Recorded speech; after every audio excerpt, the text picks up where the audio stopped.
Hello বন্ধুরা, আজকের টিউটোরিয়ালে আমি দেখাবো ফটোশপের মাধ্যমে আপনারা একটা ছবির অবজেক্টকে কিভাবে রিমুভ করতে পারেন। অবজেক্টকে রিমুভ করার ক্ষেত্রে আমি ফটোশপ পিএস ভার্সনটি ইউজ করব, CS6। আপনারা চাইলে অন্য কোনো ভার্সন ইউজ করতে পারেন।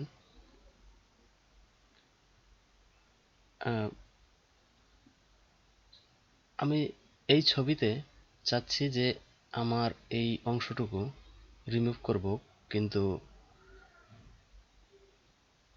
ছবির কোয়ালিটিকে ঠিক রেখে। সেই ক্ষেত্রে আমি পেন টুল ইউজ করব, এটিকে সিলেক্ট করব,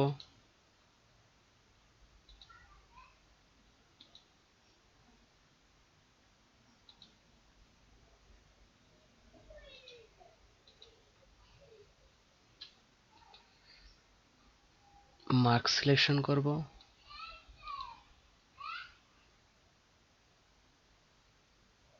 এরপর এডিট মেনু থেকে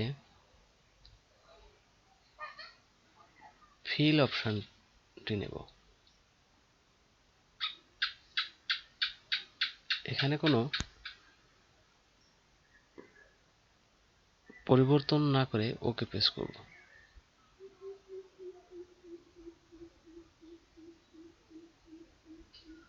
দেখুন অবজেক্টটি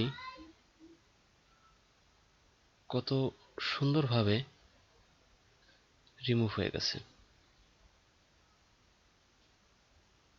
ধন্যবাদ আমার ভিডিওটি দেখার জন্য।